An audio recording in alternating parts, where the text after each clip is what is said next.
김건희 특검이 수사의 핵심이자 정점인 김건희 여사의 출범 이후 처음으로 소환을 통보했습니다. 김 여사는 피해자로서 방대한 범위의 혐의에 대해 조사를 받게 됐습니다. 김주영 기자가 취재했습니다. 김건희 특검이 국정농단 의혹 등을 받고 있는 김건희 여사에 대해 처음으로 소환을 통보했습니다. 지난 2일 특검이 수사를 개시한 지 20일 만입니다. 오늘 김건희 씨에 대하여도 8월 6일 수요일 오전 10시에 특검에 피의자로 출석하라는 출석 요구서를 주거지로 우편 송부하였습니다. 통보일로부터 실제 소환일까지는 2주가 넘는 시간이 주어졌습니다.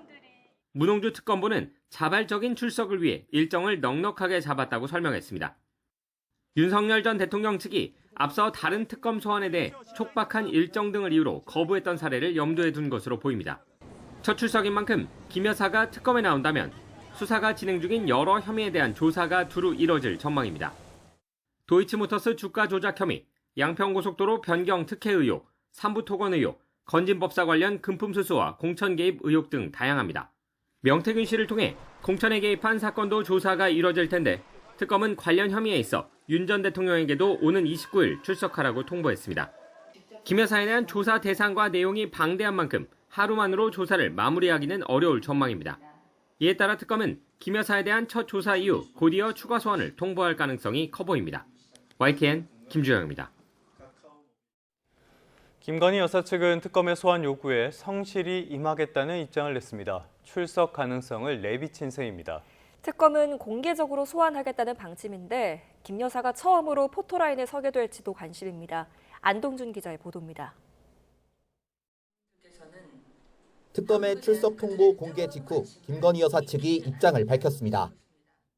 아직 출석 요구서를 받지 않아 공식 입장을 내는 것은 시기상조지만 성실히 임하겠다는 기본 입장에는 변함이 없다는 겁니다.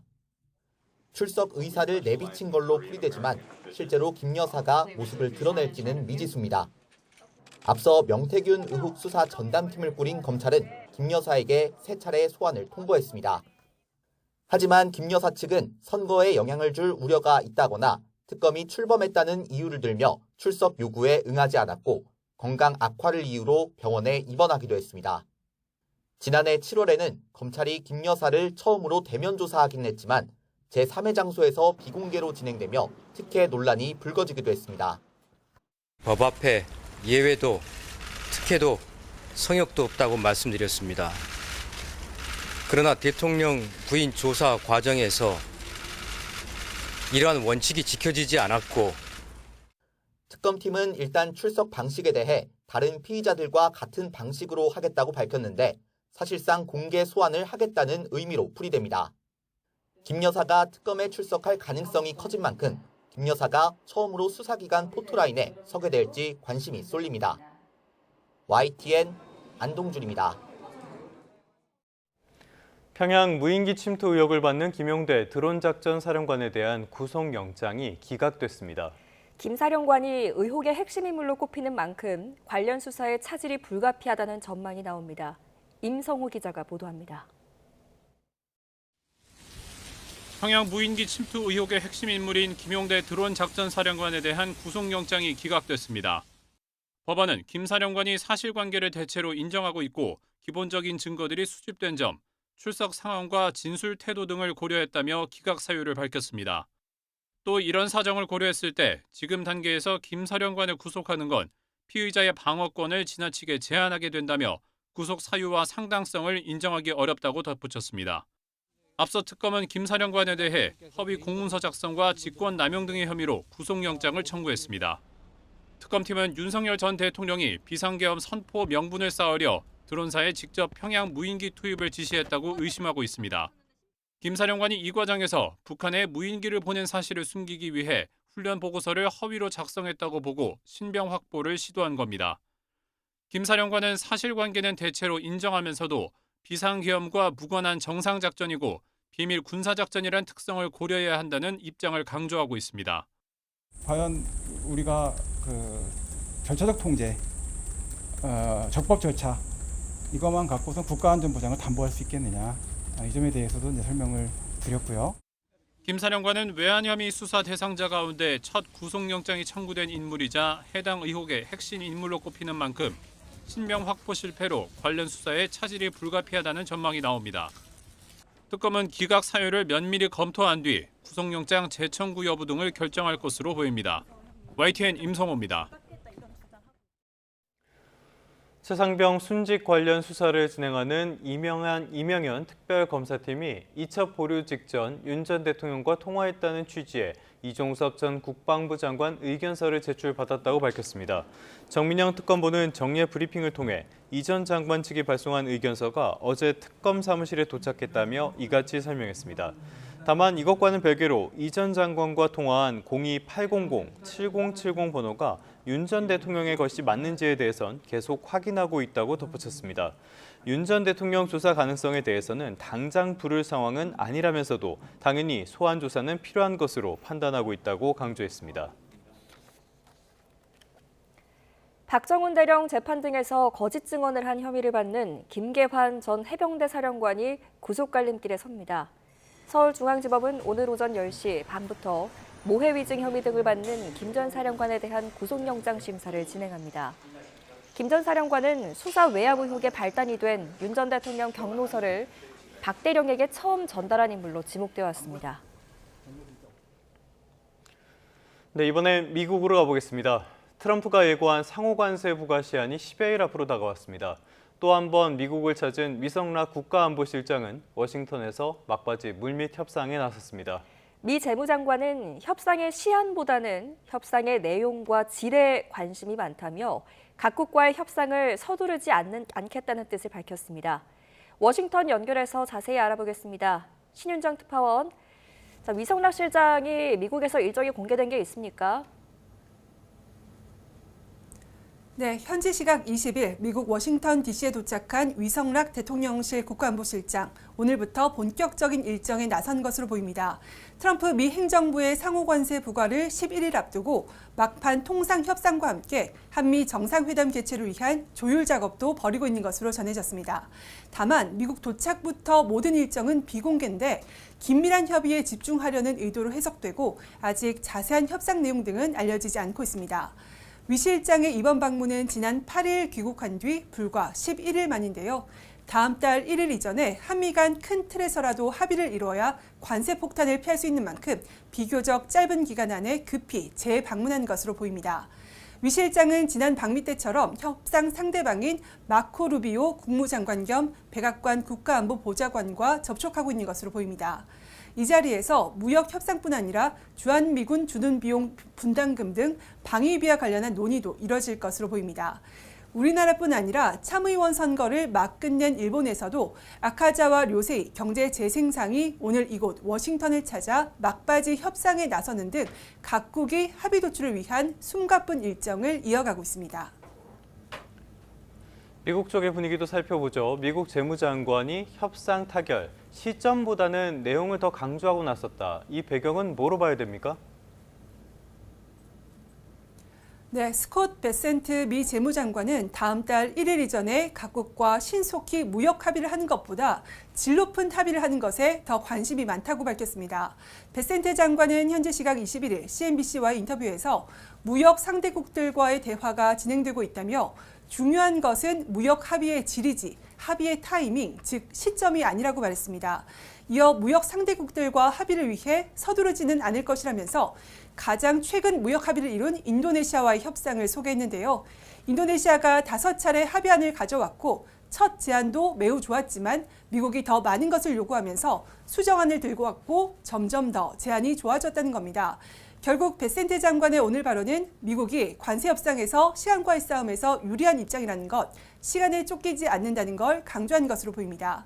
8월 1일 이전에 주요국들과의 무역 합의를 매듭짓기 위해서 무리한 속도전을 펴지 않고 미국에 유리한 협상안을 도출할 때까지 이후에도 협상을 계속할 수 있다는 뜻으로 해석됩니다. 지금까지 워싱턴에서 YTN 신윤정입니다. 구윤철 신임 부총리 겸 기획재정부 장관은 최대한 서둘러서 미국을 방문해 국익과 실용을 중심에 두고 관세 협상에 나서겠다고 밝혔습니다. 취임 뒤 첫 현장 행보인데요. 공주 산성시장을 찾아 소비 쿠폰 시행을 계기로 전통시장과 골목상권 이용 확대를 당부했습니다. 보도에 오인석 기자입니다. 정부 세종청사에서 취임식을 가진 구윤철 신임 경제부총리는 미국과의 상호관세 유예 기한이 2주 앞으로 다가온 만큼 최대한 빨리 미국을 방문하겠다고 밝혔습니다. 지금 미국하고 지금 협의 중에 있습니다. 최대한 빨리 가서 만나서 저희들이 우리 한국의 어떤 그 상황에 대해서 설명도 드리고 해서 이해를 구해서 하여튼 이 관세 협상이 최대한 잘 되도록 국익과 실용에 맞게 되도록 노력하도록 하겠습니다. 이르면 이번 주 미국을 방문하는 방안을 조율하고 있는 것으로 알려졌는데 방미 기간 카운터파트 격인 스콧 베센트 재무장관과 관세와 환율 등을 주제로 회담할 것으로 전망됩니다. 구 부총리는 시급한 단기 과제로는 수해로 인해 물가, 특히 생활 물가 안정을 꼽았습니다. 첫 현장 행보로는 공주 산성시장을 찾았습니다. 민생회복 소비 쿠폰 시행을 계기로 전통시장과 골목상권에서 소비 쿠폰 이용이 늘어 소상공인과 자영업자의 매출 확대를 기대한다고 말했습니다. 소비 쿠폰 외에도 지역의 내수경제 활성화 방안을 정부가 지속적으로 마련하겠다고 밝혔습니다. 골고루 온기가 좀 번져나가서 그래서 골고루 일단 좀 올라가고 거기다가 저희들이 경제를 좀 살리는 정책을 써서 이렇게 잘 지역 균형 발전을 이런 걸 통해서 좀 수도권 못지않게 지역도 좀 잘 사는 그런 대한민국을 만들었으면 하는 그런 생각을 가지고 있습니다. 구 부총리는 이번 집중호우 피해 지역에는 재난재해대책비와 재난안전특별교부세 등 정부의 모든 가용 재원을 총동원해 복구사업과 피해자 지원을 속도감 있게 추진하겠다고 말했습니다. 앞서 강연 형식의 취임식에선 주식회사 대한민국의 핵심 사원으로 다른 부처에는 파트너로 국민에게 신뢰받는 기획재정부로 다시 태어나자고 강조했습니다. YTN 오인석입니다. 국민 한 사람당 최대 45만 원을 지원하는 민생회복 1차 소비 쿠폰 신청이 어제부터 시작됐습니다. 첫날부터 주민센터와 카드사 앱에 신청자가 몰리면서 관심이 뜨거웠습니다. 이형원 기자입니다. 제주도의 한 주민센터가 빈자리를 찾기 힘들 정도로 북적입니다. 소비 쿠폰 신청 접수 첫날부터 신청자가 몰린 겁니다. 열기가 뜨거운 건 수도권도 마찬가지입니다. 혼자 사니까 식생활에 좀 도움이 되고 그럴 것 같습니다. 집에 지금 아파서 누워 있어요. 그래서 그냥 제가 와서 같이 그냥 신청을 한 거예요. 생활에 보탰어야죠. 신청이 시작된 이번 주는 출생연도 기준 요일제로 운영돼 첫날은 끝자리가 1과 6인 사람에게만 신청을 받았습니다. 이런 신청은 주소지 담당 주민센터나 은행 창구에 직접 가지 않더라도 카드사 홈페이지에서도 가능합니다. 이번 1차 소비 쿠폰은 국민 한 사람이 15만 원을 기본으로 소득 수준과 거주 지역에 따라 최대 45만 원까지 받을 수 있습니다. 제 건 때 15만 원 나오네. 카드를 너무 많이 쓰다 보니까 부담스러워서 이게 좀 도움이 되겠죠. 이렇게 받은 쿠폰은 대형마트와 백화점에서는 쓸 수 없고 연매출 30억 원 이하 소상공인 가맹점에서만 사용할 수 있습니다. 한편 신청하는 곳을 착각해 접속이 몰린 행안부 홈페이지가 한때 마비되기도 했습니다. 행안부는 1차 소비 쿠폰은 카드사 앱 등을 통해 오는 9월 12일까지 신청해야 한다고 당부했습니다. YTN 이영훈입니다. 민생회복 소비 쿠폰 신청 시작을 맞아서 유통가는 너도 나도 소비자 잡기에 나섰습니다. 특히 편의점과 대형마트가 다양한 할인 행사로 소비자의 발걸음을 유도하고 있습니다. 하지만 쿠폰 사용 가능 매장 조건이 복잡한 편이라 한눈에 이해할 수 있는 정보 제공이 필요하다는 지적입니다. 오동건 기자가 현장을 둘러봤습니다. 민생회복 소비 쿠폰 안내장을 붙인 편의점. 직영점을 제외한 대부분 편의점에서 소비 쿠폰 사용은 가능합니다. 편의점 업체는 쿠폰 실행에 맞춰 소비자를 선점하기 위해 다양한 할인 행사를 기획했습니다. 1+1 등 3천여 종 상품 할인에 나선 이마트24를 비롯해 편의점들은 최대 50% 할인 행사에 돌입했습니다. 첫날이다 보니까 뭐 많진 않으셨는데 그래도 질문은 많이 하시더라고요. 앞으로 편의점에서도 사용이 가능하니까 많이 오실 것 같아요. 민생회복 쿠폰 사용이 불가능한 대형마트는 대규모 할인 행사를 이어가고 있습니다. 대형마트에 입점한 식당과 빵집, 안경점 등에서는 쿠폰을 쓸 수 있는 만큼 매장을 찾은 소비자가 다른 상품을 사도록 유도하는 것입니다. 요즘같이 무더위가 심한 날은 보양식을 찾는 소비자가 많은데요. 이렇게 민물장어를 40% 할인된 가격에 구매할 수 있습니다. 롯데마트는 복숭아, 자두, 애호박, 찹쌀 등 15개 품목을 최대 20% 할인하고 이마트도 역시 배추, 무 등 8개의 제철 농산물을 주차별로 최대 36% 할인합니다. 아니, 이것저것 지금 구경하고 저렴한 거 사려고요. 하지만 회사가 직접 운영하는 직영 편의점은 쿠폰을 사용할 수 없고 마트 내 입점 매장도 규모나 계약 조건에 따라 사용이 제한될 수 있어 혼란도 우려됩니다. 쿠폰 사용이 가능하다는 걸 알려주는 공식 마크가 존재하지만 눈에 잘 띄지 않거나 업체마다 제각각 안내를 하고 있어 고시에 대한 기준이 필요하다는 지적입니다. 배너 같은 걸 준비해가지고 그 가능한 데는 이게 그 카운터나 아니면 매장 앞에 붙여놓는 이런 걸 좀 했으면 좋겠어요. 내수 침체로 힘들었던 소상공인과 유통업계가 소비 쿠폰으로 찾아온 기회를 온전히 살리기 위해서는 할인 행사와 함께 알아보기 쉬운 정보 제공이 이루어져야 할 것으로 보입니다. YTN 오동건입니다.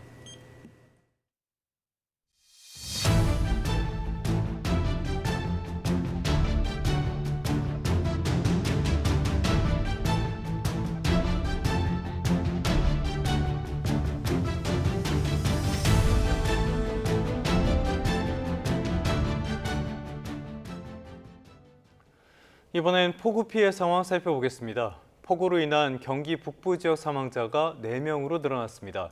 여기에 아직 찾지 못한 실종자도 4명에 달합니다. 소방과 경찰은 잠시 뒤 실종자 수색 작업을 다시 시작할 예정입니다. 취재기자 연결합니다. 이종원 기자, 자세한 소식 전해주시죠.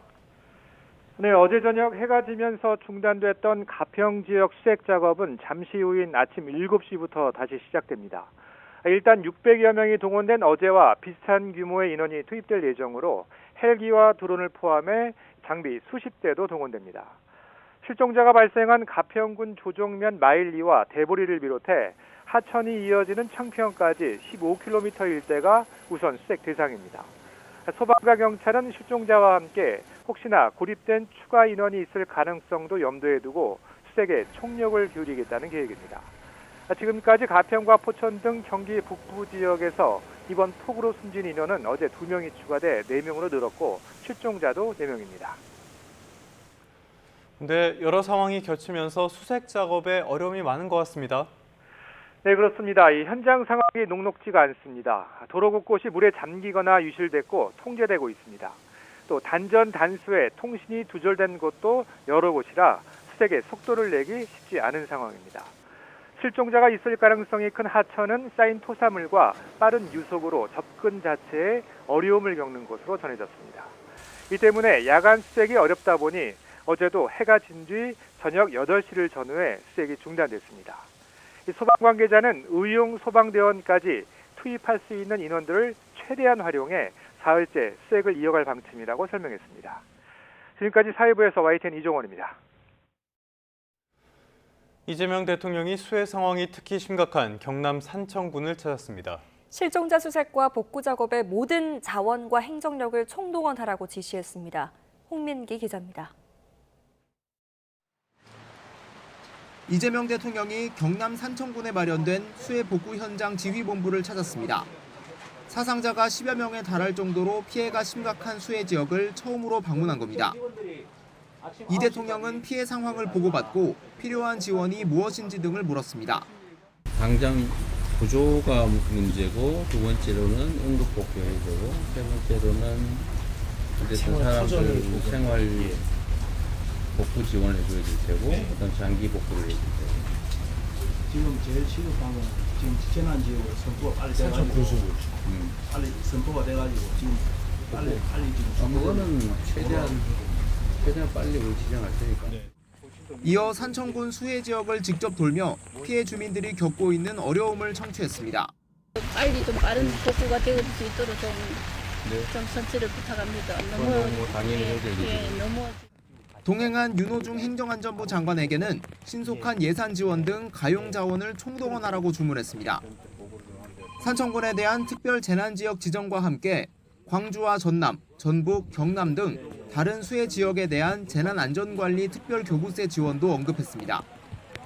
주민들을 직접 업고 대피시킨 공무원의 이야기를 듣고는 조기 대처로 피해를 줄인 사례를 조사하라는 지시를 내렸습니다. 국민 눈높이에서 실질적인 피해 복구와 구호 지원이 이루어져야 된다 당부했습니다. 대통령실은 국지성 폭우가 일반화된 만큼 지역 특성에 맞는 맞춤형 대책이 시급하다며 각 지자체의 수해 복구와 더불어 예방에도 총력을 다해달라고 당부했습니다. YTN 홍민기입니다. 정치권도 앞다퉈서 수해 현장을 찾았습니다. 여야 지도부는 특별재난지역 지정과 신속한 피해 복구 지원을 한 목소리로 약속했습니다. 황보혜경 기자입니다. 토사로 뒤덮인 충남 예산군의 수박농가, 짓무르고 깨진 수박들을 하나하나 골라냅니다. 민주당 지도부는 이틀째 충남 수해 지역을 찾아 복구 지원에 나섰습니다. 특별재난지역으로 조속히 선포될 수 있도록 최선을 다하겠고요. 이미 요청을 드렸습니다. 치열했던 경쟁을 잇고 당대표 선거에 출마한 정청래 박찬대 의원도 한마음으로 힘을 보탰습니다. 민주당은 수해 복구에 당력을 집중하기 위해 호남과 수도권 순회 경선을 다음 달 2일 통합해서 치르기로 했습니다. 국민의힘 지도부도 사흘 연속 수해 현장을 찾았습니다. 이번엔 펜션이 매몰되는 등 폭우로 인명피해가 잇따른 경기 가평을 점검하고 정부의 적극적인 조치를 촉구했습니다. 가평군도 특별재난구역에 포함될 수 있도록 힘을 모으기로 했습니다. 행안부에는 특별교부세 배정을 좀 서둘러 달라고. 소속 의원들이 주축이 돼 민생회복 소비 쿠폰을 수재민에게 기부하는 캠페인에도 나서기로 했습니다. 거대 양당은 이번 주 수해 복구와 지원 활동에 집중할 방침입니다. 늘 으르렁대는 사이지만 국민을 향한 위로엔 여야가 따로 없었습니다. YTN 황보혜경입니다. 네, 전국 상황 조금 더 들여다보겠습니다. 갑질 의혹이 불거진 강선우 여성가족부 장관 후보자 논란이 여전히 계속되고 있습니다. 대통령실은 강 후보자 인사청문 보고서 재송부를 오늘부터 국회에 요청할 수 있다고 밝혔습니다. 이재명 대통령이 재송부 기간 내에 현역 의원인 강 후보자를 장관으로 임명할 것으로 보입니다. 강진원 기자입니다. 강선우 여가부 장관 후보자에 대한 이재명 대통령의 인사청문 요청안이 국회에 접수된 건 지난달 30일입니다. 인사청문회법에 따라 국회는 지난 19일까지 인사청문 경과보고서를 대통령실로 보내야 했습니다. 하지만 이른바 갑질 논란을 놓고 소관 상임위인 여성가족에 대해서 팽팽한 신경전이 펼쳐졌고 빅게스 이게 거는 게 맞아요? 우리 이상한 데서 태웠습니다. 인사청문 보고서 채택은 결국 첫 번째 시한을 넘겼습니다. 이재명 대통령이 강 후보자에 대한 임명 의지를 내비친 상황에서 대통령실은 후속 조치 가능성을 열어뒀습니다. 오늘부터 국회에 인사청문 보고서 재송부를 요청할 수 있다는 걸 시사한 겁니다.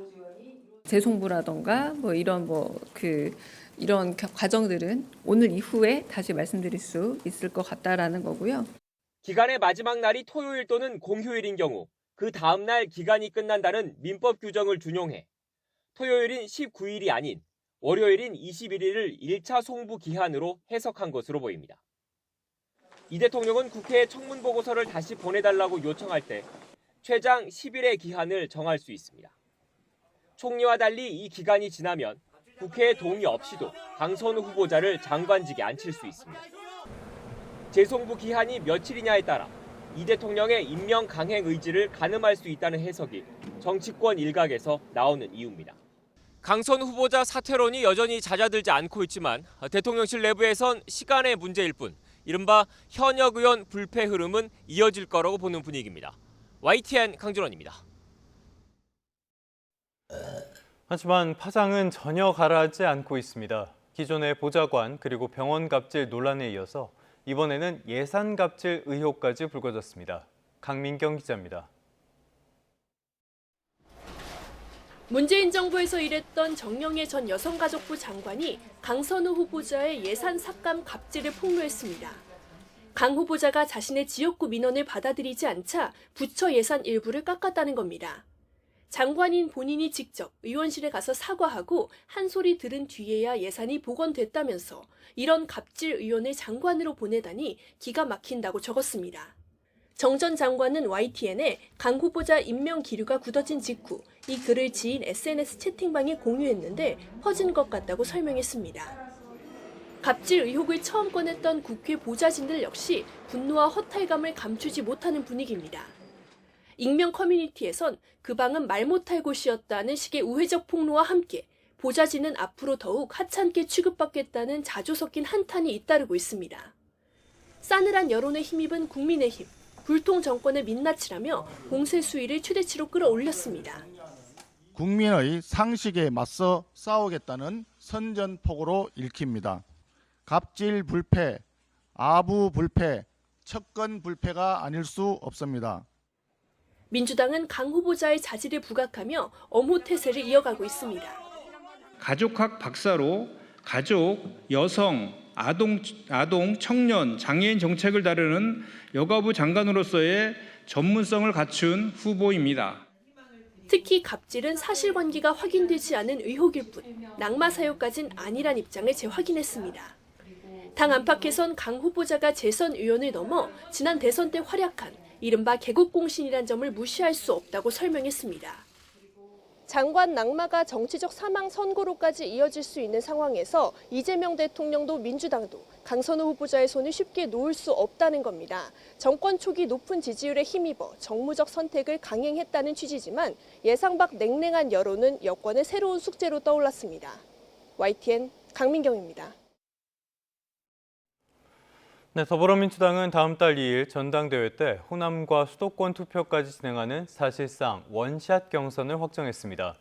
국민의힘 당권 레이스는 인적 청산과 전환길 씨를 화두로 탄핵 찬반 주자의 맞대결로 흐르고 있습니다. 박정현 기자입니다.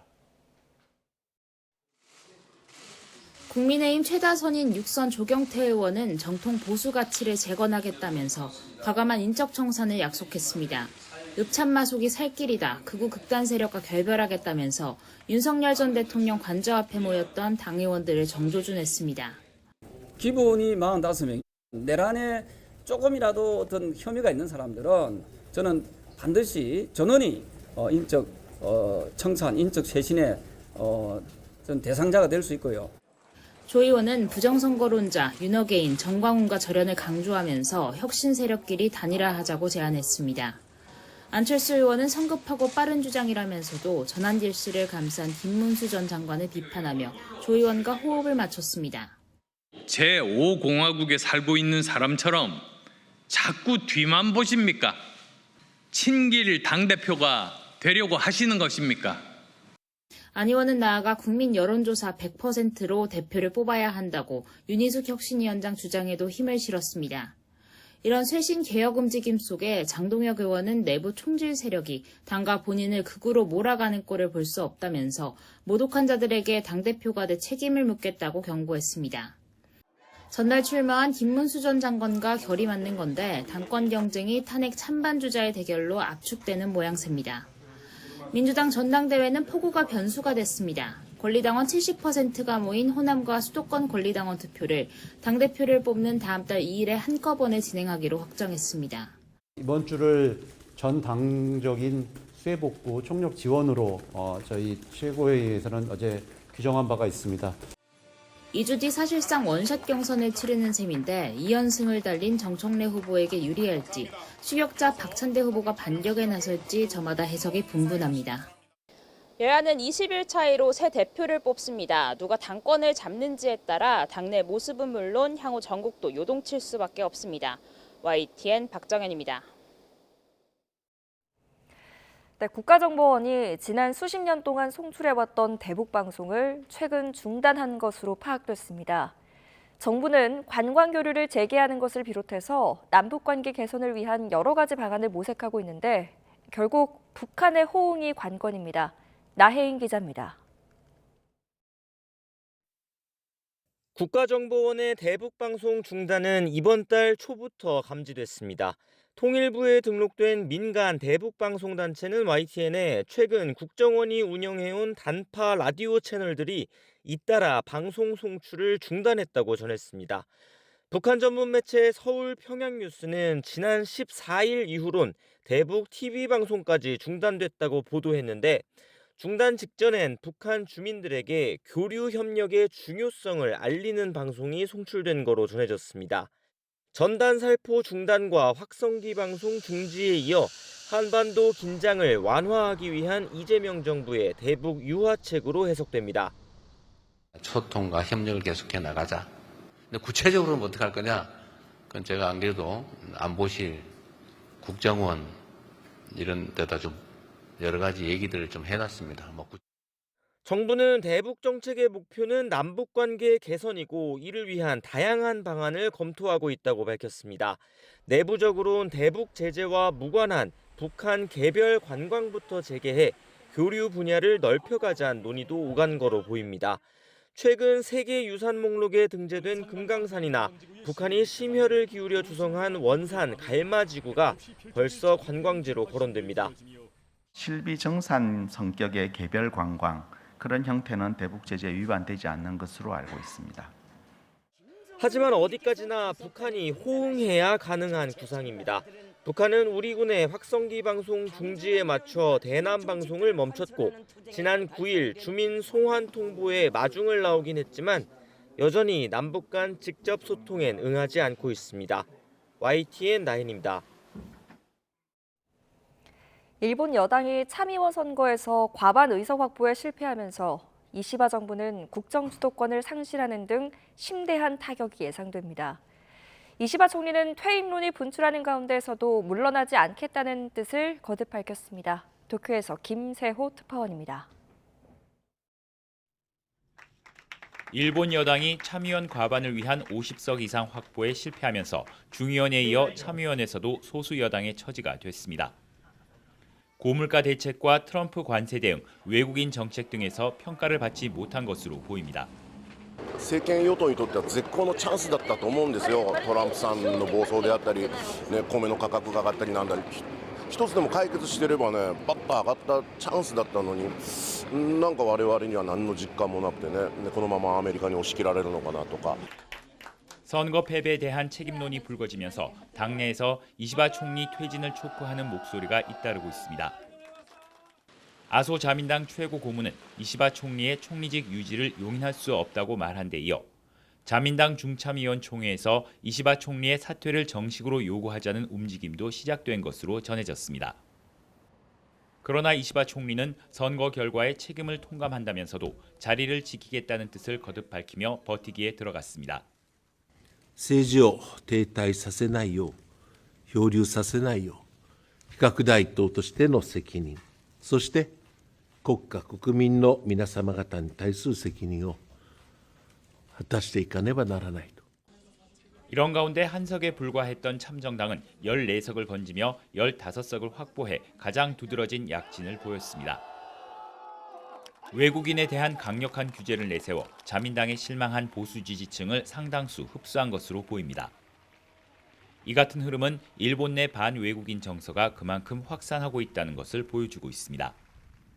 여당의 참의원 선거 참패로 일본 전국이 경랑 속으로 빠져드는 가운데 이시바 정권의 향방은 더욱 예측하기가 어려워 보입니다. 도쿄에서 YTN 김세호입니다. 경제 한 줄 뉴스입니다. 집중호우에 따른 농작물과 축산물 피해가 피해 규모가 축구장 4만 개에 해당하는 28,491헥타르로 잠정 집계되면서 크게 늘었습니다. 집중호우로 인한 침수 피해로 수박과 멜론의 경우 주요 산지인 충남 부여와 전남 담양, 곡성의 침수 피해와 제철 과일 수요가 겹치면서 가격이 평년보다 높을 것으로 예상했습니다. 하나은행에서 직원이 8년 동안 허위 서류 등으로 48억 원대 부당 대출을 하다 적발됐습니다.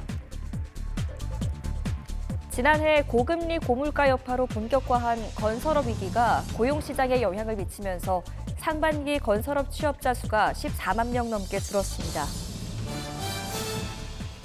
앞으로 카카오톡 온라인 쇼핑몰인 카카오톡 선물하기에 입점한 업체는 배송 방식 표기 선택권을 갖게 됩니다. 국토교통부 대도시권 광역교통위원회는 서울 지하철 3호선 연장 구간인 송파 하남선 광역철도의 기본 계획을 오늘 승인한다고 밝혔습니다. 지금까지 경제 한줄 뉴스였습니다. 절기 대서인 오늘도 찜통더위가 기승을 부리겠습니다. 현재 서울 기온은 26.7도로 사흘째 열대야가 이어지고 있고요. 한낮 기온은 31도, 체감 온도는 33도 안팎까지 올라서 덥겠습니다. 오늘도 전국 하늘을 가끔 구름만 많이 지나겠습니다. 다만 자외선 지수가 높게 치솟겠고요. 저녁까지 곳곳에 요란한 소나기가 지나겠습니다. 예상되는 소나기 양은 대부분 5에서 60mm지만 중부 일부 지역에 많게는 80mm 이상의 비가 시간당 최고 30mm로 강하게 쏟아질 수 있겠고요. 벼락과 돌풍이 동반되겠습니다. 현재 기온 살펴보시면 현재 강릉이 29.3도로 초열대야에 버금가는 더위가 나타나고 있고요. 그 밖의 지역은 서울 26.7도, 대구는 25.2도를 나타내고 있습니다.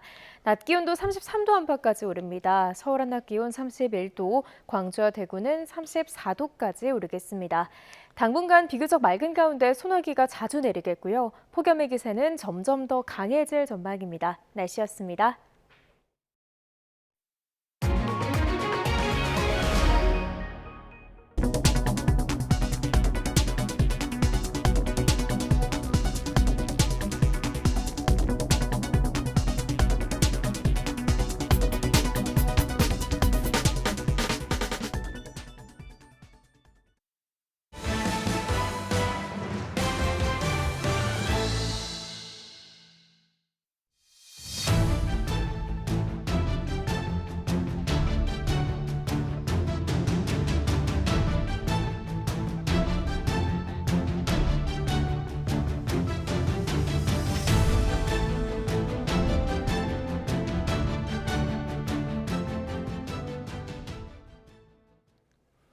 다시 특검 진행 상황 살펴보겠습니다. 김건희 특검팀이 김 여사에게 다음 달 6일에 출석해 조사를 받으라고 통보했습니다. 첫 소환에서 어떤 혐의를 조사하게 될지 김영수 기자가 짚어봤습니다. 도이치모터스 주가 조작은 공범 대부분이 대법원 판결까지 받았을 정도로 묵은 사건입니다. 김 여사는 검찰 단계에서 한 차례 무혐의 처분을 받았지만 재수사 과정에서 증권사 직원과 대화가 녹취로 발견되면서 급물살을 탔습니다. 자료를 넘겨받은 특검은 김 여사를 상대로 시세 조종을 인지했는지 집중적으로 캐물을 걸로 예상됩니다. 삼부토건 주가 조작 의혹은 특검 수사팀이 처음으로 피의자 신병을 확보하며 일부 성과를 냈습니다. 삼부토건 주가가 폭등할 때 우크라이나 재건과 관련해 윤 전 대통령을 포함한 정부 차원의 공개 일정이 잇따랐고 이종호 전 대표가 단체 대화방에 3부 체크라고 언급했던 시기와 겹치는 만큼 김 여사가 관여했을 가능성이 있다고 특검은 의심하고 있습니다. 건진법사를 고리로 한 통일교 측의 청탁 의혹 역시 김 여사의 핵심 혐의 가운데 하나입니다. 고가의 목걸이와 명품 가방의 소재를 추적하는 과정에서 일부 품목이 김 여사 측근을 통해 교환된 정황까지 포착됐습니다.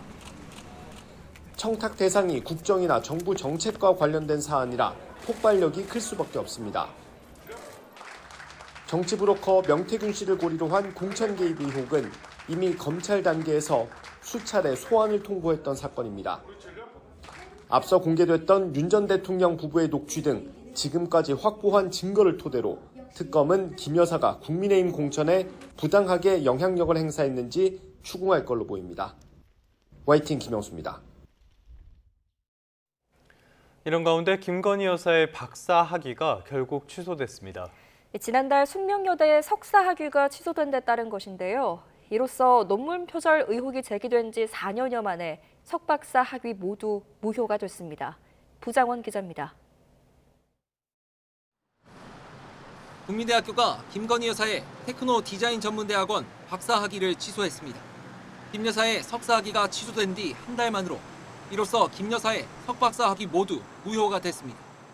국민대는 앞서 숙명여대의 석사 학위가 취소되면서 박사과정 입학 자격 요건을 충족하지 못하게 된 데 따른 조치라고 설명했습니다. 앞서 김 여사는 지난 1999년 숙명여대에서 파울 클레의 회화의 특성에 관한 연구 논문으로 미술교육학 석사학위를, 2008년 국민대에서 아바타를 이용한 운세 콘텐츠 개발 연구 논문으로 박사학위를 받았습니다. 두 논문 모두 표절 의혹이 제기됐고 윤석열 정부 내내 도마 위에 올랐지만 학교 당국의 움직임은 더뎠습니다. 숙대는 2022년부터 표절 심사에 착수하고도 계엄 정국이 지나 3년 4개월 만에야 최종 결론을 냈습니다. 국민대는 숙대 결정을 바탕으로 박사학위를 취소하긴 했지만 회원 유지란 문구를 영문으로 그대로 표기하는 등 엉터리 논란을 빚은 김 여사 박사 논문 자체에 대해선 문제가 없다는 입장입니다. YTN 부장원입니다. 자신이 직접 만든 총기로 아들을 숨지게 한 60대 아버지에 대해 경찰이 구속영장을 신청했습니다. 이 남성은 자택에 사제 폭발물도 설치했던 것으로 드러났습니다. 윤태인 기자입니다. 아파트 내부에 경찰 통제선이 쳐져 있고 사건을 조사하고 있다는 종이가 현관문에 붙어 있습니다. 경찰 특공대가 출동해 인천에서 아들에게 사제 총기를 발사한 60대 남성 조모 씨의 자택을 수색한 겁니다. 자고 있다가 갑자기 일어나서 보고서 해치는 칭칭이 있었습니다. 조 씨는 검거 당시 사제 폭발물을 설치했다고 경찰에 진술한 것으로 파악됐습니다. 60대 남성 피의자가 살던 집 앞입니다. 이 남성은 아들 집에 가기 전 자신의 집 안에 사제 폭발물을 설치했던 것으로 드러났습니다. 낮 12시에 폭발물이 터지도록 했다는 진술에 경찰견 등이 투입돼 2시간 반가량 수색이 이어지며 100여 명이 대피했습니다. 집 안에는 타이머와 점화 장치, 인화성 물질 10여 통이 발견됐는데 경찰은 실제 폭발물의 작동 가능성을 분석하고 있습니다. 30여 세대가 거주하는 아파트 주민들은 놀란 가슴을 쓸어내려 했습니다. 인화성 물질은 페트병에 이렇게 나눠서 담겨져 있었는데 담겨져 있는 병이 대략 15개. 전부 다 연결돼 있었던 건 아니고 일부가 연결돼 있었습니다. 조 씨가 아들을 총격하는 데 쓴 사제 총기는 얇은 쇠파이프로 된 구조로 엽총 등에 쓰이는 산탄 총알이 발사되는 방식인 것으로 조사됐습니다. 실제 사용한 총기 외에도 조 씨는 10개 정도 더 사제 총기를 만들 수 있는 부품을 가지고 있던 것으로 파악됐습니다. 또 총기와 폭발물에 대해서도 자신이 직접 만들었다고 경찰에 진술했습니다. 공작소에서 용도에 맞게 잘라 제작하였고 인화성 물질 설치 관련 피해자가 직접 연구하여. 경찰은 조 씨를 상대로 총기와 폭발물 제작 방법을 어디서 배웠는지, 또 인화 물질은 어디서 샀는지 등을 조사하고 있습니다. YTN 윤태인입니다. 네, 이렇게 아들의 사제 총기로 살해한 혐의를 받는 조모 씨는 차를 몰고 도주하다가 도로 한복판에서 경찰이 권총을 겨누자 그제서야 멈춰섰습니다. 범행 몇 시간 전에는 집에서 커다란 가방을 챙겨 나오는 모습도 포착됐는데요. YTN이 확보한 영상에 이런 모습들이 고스란히 담겼습니다. 표정우 기자가 단독 취재했습니다. 녹색 신호등이 켜진 도로 한복판에 흰색 SUV 차량이 멈춰서 있고 경찰관들이 주변을 둘러쌉니다. 한 경찰관은 양손으로 권총을 쥐고 운전석을 겨눕니다. 차에서 끌려 나온 조 씨에게 경찰은 수갑을 채우고 양팔을 잡아 연행합니다. 범행 장소인 인천 송도동에서 40km가량 떨어진 서울 방배동까지 이어진 2시간 40분간의 도주극이 끝나는 순간입니다. 검거 과정에서 조 씨는 경찰이 검문을 시도했지만 이를 무시한 채 차를 몰아 도주를 이어가기도 했습니다. 하지만 순찰차가 조 씨 차량 앞을 긴급히 막아서면서 상황은 종료됐습니다. 운전석에 이렇게 겨누길래 아니 음주는 아닌 것 같네, 이제 마약인가 뭐 이런 생각을 하고 있었죠. 범행 몇 시간 전 조 씨의 수상한 행동은 자신이 살고 있던 아파트 CCTV에도 포착됐습니다.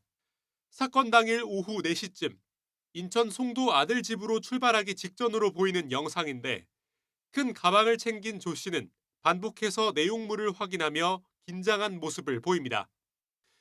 아파트 주차장으로 내려와선 가방을 렌터카 트렁크에 실었고 자신의 생일 파티가 예정된 인천 송도 아파트로 향했습니다. 그리고 밤 9시 반쯤 조 씨는 며느리와 두 손자, 지인 앞에서 사제 총기를 쏴 30대 아들을 살해했습니다. 경찰은 살인과 총포화약법 위반, 방화 예비 등의 혐의를 적용해 조 씨의 구속영장을 신청했습니다. YTN 표정호입니다. 7월 20일 화요일 미리 보도 오늘입니다. 전 국민에게 지급되는 민생회복 소비 쿠폰 신청. 오늘은 출생연도 끝자리가 2와 7로 끝나는 분들이 신청 가능합니다. 소비 쿠폰은 국민 1인당 15만 원을 지급하되 차상위 계층과 한부모 가족에게는 1인당 30만 원, 기초생활수급자에게는 1인당 40만 원을 지급합니다. 신용 체크카드, 선불카드, 지역사랑 상품권 가운데 원하는 방식을 선택해 지급받을 수 있습니다. 이동통신 단말장치 유통구조 개선에 관한 법률, 이른바 단통법이 오늘부터 폐지됩니다. 이에 따라 앞으로 대리점과 판매점 등에서 지급하는 휴대전화 보조금 액수 제한이 사라지면서 이동통신사들의 보조금 경쟁이 활성화될 전망입니다. 오늘부터 법정 최고금리의 3배를 넘거나 폭행이나 협박으로 맺은 불법 대부 계약은 이자뿐 아니라 원금도 받을 수 없게 됩니다. 대부업법 시행령 개정안은 연 60%를 넘는 초고금리나 성착취나 협박으로 채무자에게 불리하게 체결된 대부 계약의 원금과 이자를 모두 무효로 하는 내용을 골자로 합니다. 지난 3월 충남 서천에서 처음 본 여성에게 흉기를 휘둘러 살해한 혐의를 받은 34살 이지현에 대한 1심 선고가 오늘 오전 대전지방법원 홍성지원에서 열립니다. 검찰은 이 씨가 세상에 대한 분노와 개인 신변 비관 등 이해할 수 없는 동기로 범행 도구를 준비해 범행 대상을 물색했고 일면식 없는 피해자를 무참히 살해했다면서 무기징역을 구형했습니다. 지금까지 미리 보는 오늘이었습니다. 폭우 피해 상황 다시 한번 짚어보겠습니다. 경기 북부에 쏟아진 폭우로 지금까지 4명이 숨지고 4명이 실종 상태입니다. 워낙 많은 토사들이 쏟아져 내려서 복구 작업도 속도를 내기가 어려운 상황입니다. 염혜원 기자입니다. 자연 속 고즈넉했던 산속 캠핑장이 그야말로 흙더미에 묻혔습니다. 나무가 빼곡했던 산길은 흙이 쏟아져 내린 자국이 선명하고 펜션 건물과 차량은 속절없이 깔렸습니다. 삽으로 흙을 퍼내고 전기톱으로 나무 기둥을 자르고 구조대원 여러 명이 들어도 힘겨운 잔해들을 치우려 중장비도 투입됐습니다. 캠핑장으로 들어가는 진입로와 다리는 끊겼고 계곡엔 계속해서 흙탕물이 쏟아져 내립니다. 새벽 시간 갑작스런 산사태에 몸을 제때 피한 것도 천운이었습니다. 친구 한 명이 차를 먼저 빼러 올라갔어요. 근데 그 순간 이제 토사물들이 밀려와가지고 그 차 빼러 간 친구는 그 순간 차를 버리고 그 옆에 다른 펜션 창문을 깨고 거기 들어가서 숨고. 산 아래 마을도 물에 잠기면서 동네 주민들은 마을 회관으로 대피했습니다. 잠옷바람으로 아무것도 챙겨 나오지 못했는데 조금만 늦었더라면 자고 있던 방 안까지 물이 찰 뻔했습니다. 이장님이 나 데리고 왔을 때 그냥 막 문을 이장님이 억지로 열더라고. 대문에 나오는 데는 대문으로 막 물이 들어오는 거야 이렇게. 장독대부터 안방까지 모두 진흙탕이 된 상황. 이재민들은 망가진 삶의 터전을 마주하며 다시 한번 한숨 짓고 있습니다. YTN 염혜원입니다.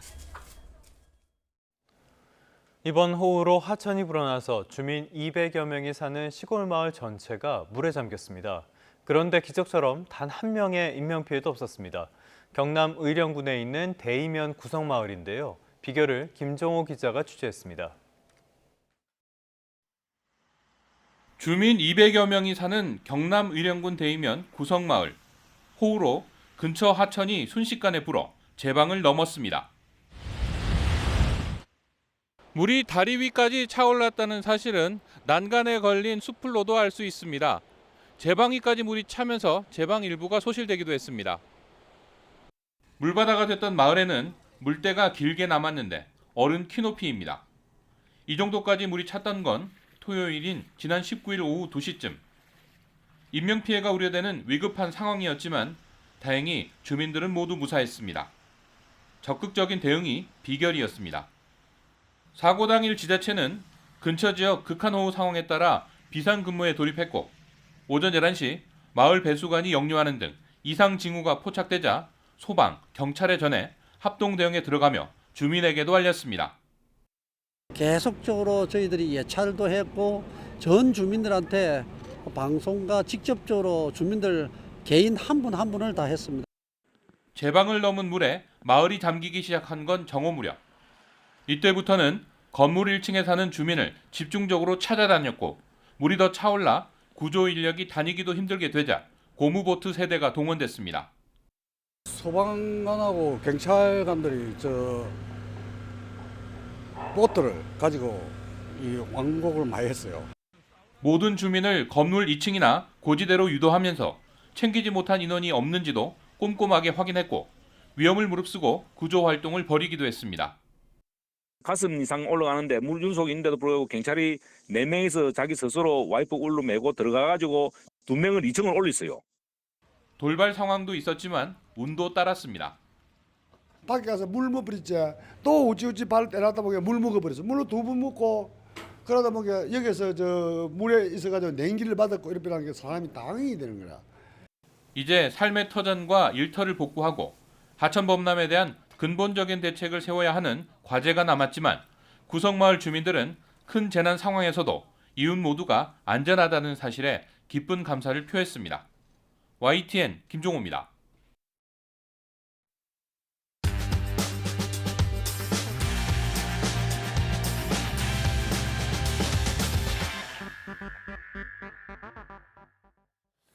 (7월 22일) 화요일 스타트 브리핑 시작합니다. 먼저 중앙일보입니다. 이번 폭우와 산사태로 10명이 숨진 경남 산청에선 여전히 실종자 4명을 찾기 위한 수색이 이뤄지고 있습니다. 하지만 동시다발적으로 수해가 일어난 탓에 장비가 부족하다고 하네요. 소방대원들은 탐침봉 등 제대로 된 장비도 없이 강목과 대나무까지 써서 작업해야 하는 상황입니다. 구슬땀을 흘리면서 힘겹게 수색을 펼치곤 있는데 속도는 나지 않고 있습니다. 산더미처럼 쌓인 토사와 나무를 중장비로 걷어내고 수색 범위는 넓어지다 보니 더딜 수밖에 없는 형편입니다. 도로 등 주요 시설이 붕괴되고 집안도 무너진 상황이죠. 1,300여 가구는 아직도 단전된 상태라 주민들 불편이 크고요. 수도와 가스마저 끊긴 곳도 있습니다. 수색과 복구엔 상당한 시간이 걸릴 거로 보이는데요. 박완수 경남지사는 이재명 대통령에게 산청 등 피해가 심각한 지역을 특별 재난지역으로 지정해달라고 건의했습니다. 오늘도 폭염 속에 수색 작업이 진행될 텐데 실종자분들이 하루빨리 가족과 이웃의 품으로 돌아갈 수 있길 바랍니다. 다음 기사입니다. 다시 푹푹 찌는 더위에 에어컨 거의 하루 내내 트는 분들 많으시죠? 이럴 때마다 조심해야 될 게 냉방병인데 그 증상과 대처법을 서울신문이 정리했습니다. 건강한 사람은 가볍게 지나가지만 만성질환 환자나 노약자는 폐렴으로 이어질 수 있는 냉방병. 코막힘과 재채기는 물론 두통과 어지럼증이 나타나기도 합니다. 소화불량이나 오한을 느끼기도 하고요. 만성피로 증후군까지 이어질 수도 있습니다. 그럼 이제 냉방병을 피하는 법을 알아보겠습니다. 먼저 실내외 온도 차이를 5도 이내로 하는 게 중요합니다. 또 에어컨을 1시간 이상 켰다면 환기를 해주고 필터는 1에서 2주 간격으로 청소하는 게 좋습니다. 실내에서 가벼운 운동을 하고 긴 소매를 입어서 에어컨 바람이 몸에 직접 닿지 않도록 하는 게 예방에 도움이 됩니다. 에어컨 사용을 줄이면 냉방병의 증상은 대부분 며칠 내로 호전됩니다. 만약 그랬는데도 고열이나 오한, 호흡 곤란 등이 나타나면 레지오넬라증에 감염됐을 수도 있으니까 즉시 의료기관 찾으셔야겠습니다. 이어서 한겨레 신문입니다. 오늘부터 단통법이 폐지됩니다. 아는 만큼 휴대전화를 싸게 살 수도 있지만 소위 말하는 호객님이 될 수도 있는데요. 어떻게 달라지는 건지 또 뭘 조심해야 하는 건지 보겠습니다. 네, 어제 서울의 한 휴대전화 판매점 앞인데 단통법 폐지의 첫걸음이라 적혀있죠. 우선 휴대전화 지원금 공시 의무가 없어지고요. 공시 지원금의 15%로 제한됐던 유통점의 추가 지원금 상한도 사라집니다. 그래서 판매점이나 대리점에서 추가 지원금을 많이 받으면 페이백도 가능한 구조가 됩니다. 다만 단통법 시행 이전과 달라진 게 있다면 이런 보조금이 전산에 입력되는 합법으로 바뀌었다는 점이죠. 그 모든 혜택과 조건을 계약서에서 꼼꼼히 확인하는 게 중요합니다. 또 초기 지원금이 많아지는 만큼 계약 해지 위약금도 세질 걸로 보이는데요. 지원금을 받기 위해서 비싼 요금제를 초반에 몇 달 동안 써야 하는지도 확인해야 됩니다. 제휴카드로 할인 금액을 부풀리거나 단말기를 반납하는 조건을 내건다거나 3년 약정을 걸어서 혼동을 주는 곳들은 주의가 필요합니다. 이 통사들의 가입자 유치 경쟁이 더 치열해질 걸로 보이죠. 기기 변동보다는 번호 이동을 할 때 혜택이나 지원금이 더 많다는 점도 참고하시길 바랍니다. 끝으로 한국일보입니다. LH의 공공주택 품질 관리에 비상이 걸렸다는 내용입니다. 신축 아파트 예비 입주자들도 경악할 정도라고 하는데 사진으로 하나씩 보겠습니다. 네, 왼쪽 위에 1번 사진은 몰딩이 깨지고 걸레바지가 설치되지 않은 신축 공공임대주택의 모습입니다. 그 아래 4번에선 다음 달 입주 예정인 아파트의 바닥이 불에 탄 걸 확인할 수가 있고요. 오른쪽 2번과 4번엔 각각 곰팡이와 물자국이 가득한 천장이 보입니다. 기쁜 마음으로 새 집에 들어왔는데 이런 하자들이 보이면 화가 많이 날 것 같습니다. 최근 인천검단 AA35-2 블록에선 불량 마감이 무더기로 나왔고요. 노후화된 LH 임대주택에서 발생하는 하자만 매달 50만 건에 달합니다. 그럼 왜 이렇게 공공주택의 하자가 끊이지 않는 걸까요? 업계에선 사업 구조 자체를 근본적인 이유로 보고 있습니다. 민간보다 공사비를 적게 들이는 만큼 시공과 감리 모두 구멍이 나기가 쉽다는 겁니다. 네, 그런데 앞으로 공공주택 공급량이 늘어나면 상황이 더 나빠질 수 있다는 게 문제입니다. 현실적으로 인적 물적 지원이 필요하다는 LH 관계자의 말도 신문은 함께 전하고 있습니다. 7월 22일 아침 신문 살펴봤습니다. 지금까지 스타트 브리핑이었습니다.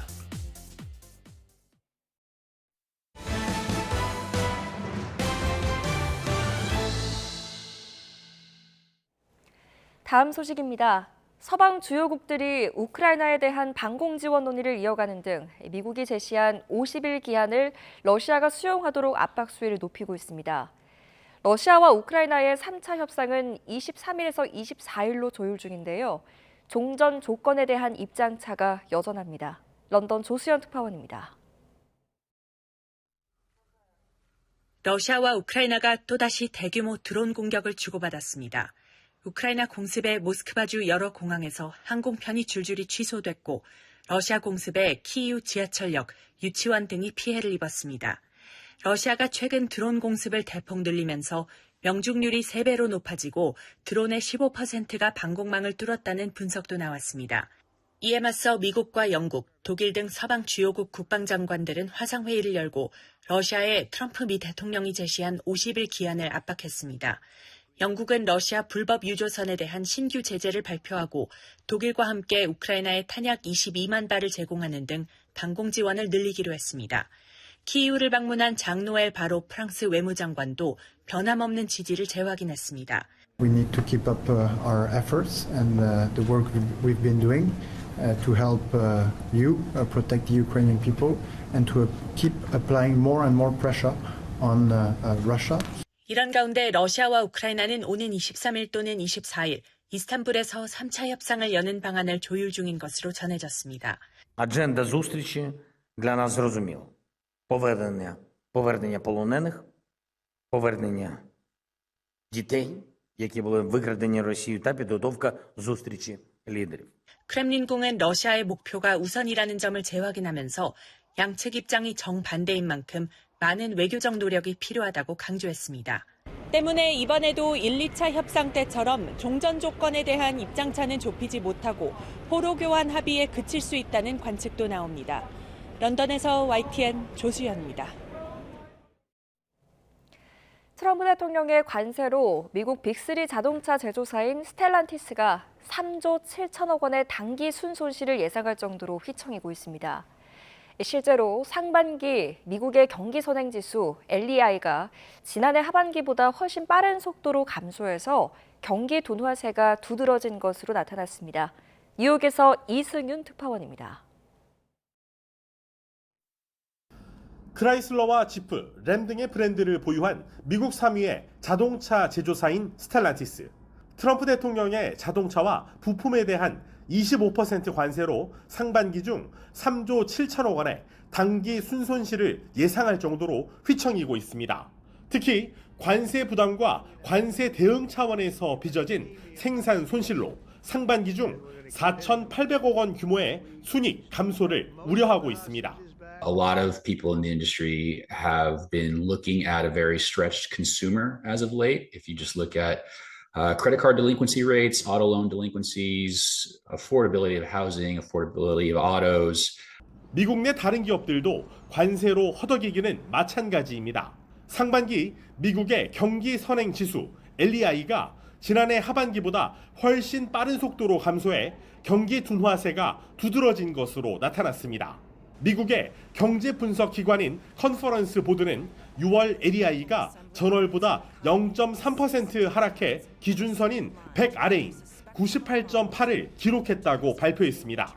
올해 상반기 LEI는 2.8% 하락하며 지난해 하반기에 마이너스 1.3%보다 큰 감소폭을 기록하며 빠르게 침몰하고 있습니다. 이는 관세로 소비자 물가가 오르자 실질 소득이 줄어 소비 둔화와 제조업 신규 주문 감소, 기업의 투자와 채용 보류가 이어진 여파로 풀이됩니다. 컨퍼런스 보드는 경기 침체를 예측할 상황은 아니지만 관세 충격과 이에 따른 소비와 투자의 압박이 있다며 관세 영향이 하반기부터 더 두드러질 것으로 내다봤습니다. 뉴욕에서 YTN 이승윤입니다. 트럼프 대통령이라는 엄청난 불확실성이 있지만 그래도 뉴욕 증시는 강합니다. 기업 실적에 대한 낙관론이 퍼지면서 S&P 500과 나스닥은 또 한 번 사상 최고치를 기록했는데요. S&P 500은 0.14%, 나스닥은 0.38% 상승했습니다. 다만 다우는 0.04% 소폭 하락했습니다. 그럼에도 트럼프 변수는 여전하긴 합니다. 먼저 항상 불거지는 문제죠.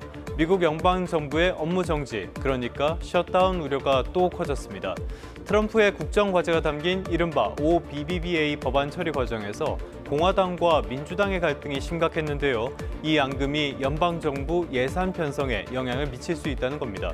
실제로 척 슈머 민주당 상원 원내대표는 공화당 의원들에게 정부의 자금 조달이 평소처럼 진행될 것으로 기대하지 말라고 경고하기도 했는데요.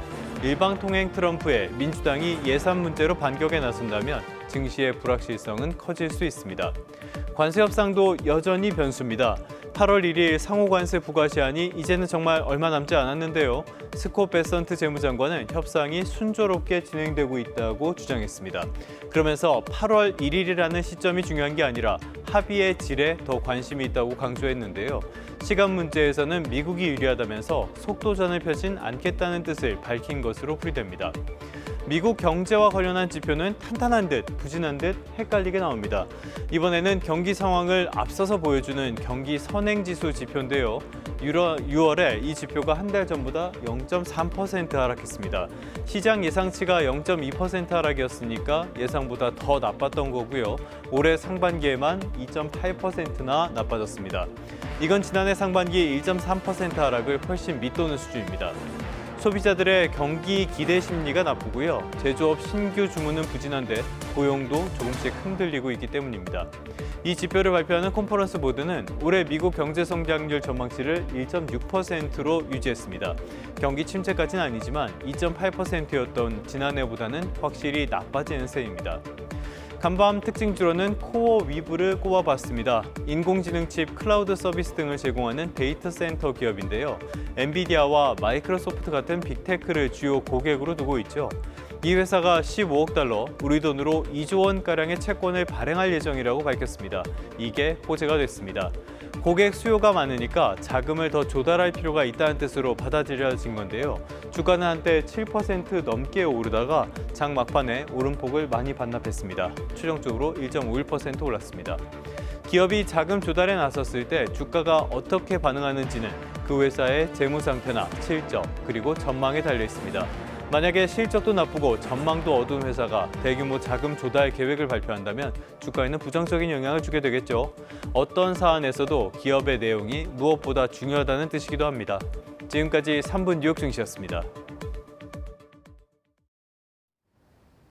오늘은 1년 중 가장 덥다는 절기대서입니다. 절기답게 아침부터 공기가 무척 후텁지근한데요. 현재 서울 기온은 26.7도로 사흘째 열대야가 이어지고 있고요. 한낮 기온은 31도, 체감온도는 33도 안팎까지 올라서 무척 덥겠습니다. 온열 질환에 걸리지 않도록 물, 그늘, 휴식 이 세 가지 수칙을 잘 실천해 주시기 바랍니다. 오늘은 전국 하늘에 가끔 구름만 지나겠습니다. 다만 저녁까지 내륙 곳곳에 요란한 소나기가 지나겠는데요. 지금은 경기 연천에 시간당 20mm 안팎의 장대비가 집중되면서 호우주의보가 내려졌습니다. 오늘 하루 예상되는 소나기의 양은 대부분 5에서 60mm지만 중부 일부 지역 많은 곳은 80mm 이상의 비가 시간당 10에서 30mm로 강하게 쏟아질 수 있겠습니다. 현재 기온 살펴보겠습니다. 현재 강릉은 29.3도로 초열대야에 버금가는 더위가 나타나고 있고요. 그 밖의 지역은 서울 26.7도, 전주는 24.2도를 보이고 있습니다. 전국 곳곳에 폭염특보가 확대 강화하는 가운데 낮 동안 기온이 33도 안팎까지 오르겠습니다. 서울 한낮 기온 31도, 광주와 대구는 34도가 예상됩니다. 당분간 비교적 맑은 가운데 소나기가 자주 내리겠고요. 폭염의 기세는 점점 더 강해질 전망입니다. 오늘 낮 동안 전국적으로 자외선 지수가 높게 치솟겠습니다. 외출하실 때는 자외선 차단제뿐만 아니라 모자나 양산도 챙겨 나오시는 게 좋겠습니다. 지금까지 YTN 윤수빈입니다. 뉴스타트 3부 잠시 뒤에 계속됩니다.